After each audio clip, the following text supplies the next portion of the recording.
Abu Nawas sebenarnya adalah seorang ulama yang alim. Tak begitu mengherankan jika Abu Nawas mempunyai murid yang tidak sedikit. Di antara sekian banyak muridnya, ada satu orang yang hampir selalu menanyakan mengapa Abu Nawas mengatakan begini dan begitu.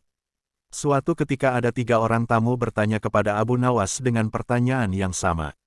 Orang pertama mulai bertanya, manakah yang lebih utama, orang yang mengerjakan dosa-dosa besar atau orang yang mengerjakan dosa-dosa kecil? Orang yang mengerjakan dosa-dosa kecil, jawab Abu Nawas. Mengapa? Kata orang pertama. Sebab lebih mudah diampuni oleh Tuhan, kata Abu Nawas. Orang pertama puas karena ia memang yakin begitu. Orang kedua bertanya dengan pertanyaan yang sama. Manakah yang lebih utama, orang yang mengerjakan dosa-dosa besar atau orang yang mengerjakan dosa-dosa kecil? Orang yang tidak mengerjakan keduanya, jawab Abu Nawas. Mengapa? Kata orang kedua. Dengan tidak mengerjakan keduanya, tentu tidak memerlukan pengampunan dari Tuhan, kata Abu Nawas. Orang kedua langsung bisa mencerna jawaban Abu Nawas. Orang ketiga juga bertanya dengan pertanyaan yang sama. Manakah yang lebih utama, orang yang mengerjakan dosa-dosa besar atau orang yang mengerjakan dosa-dosa kecil? Orang yang mengerjakan dosa-dosa besar, jawab Abu Nawas.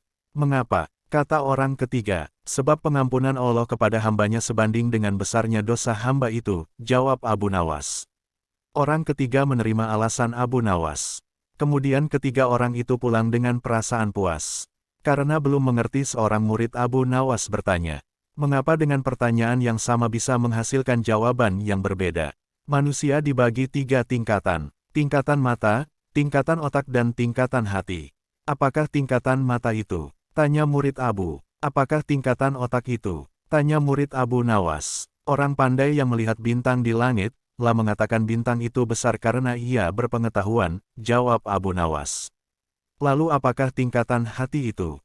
Tanya murid Abu Nawas. Orang pandai dan mengerti yang melihat bintang di langit, lah tetap mengatakan bintang itu kecil walaupun ia tahu bintang itu besar. Karena bagi orang yang mengerti tidak ada sesuatu apapun yang besar jika dibandingkan dengan kemaha-besaran Allah. Kini murid Abu Nawas mulai mengerti mengapa pertanyaan yang sama bisa menghasilkan jawaban yang berbeda. Lah bertanya lagi. Wahai guru, mungkinkah manusia bisa menipu Tuhan? Mungkin, jawab Abu Nawas. Bagaimana caranya? Tanya murid Abu Nawas ingin tahu.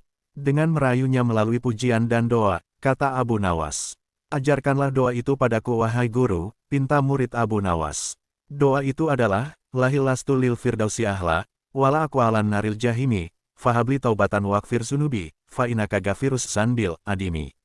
Sedangkan arti doa itu adalah, wahai Tuhanku, aku ini tidak pantas menjadi penghuni surga, tetapi aku tidak akan kuat terhadap panasnya api neraka. Oleh sebab itu terimalah tobatku serta ampunilah dosa-dosaku.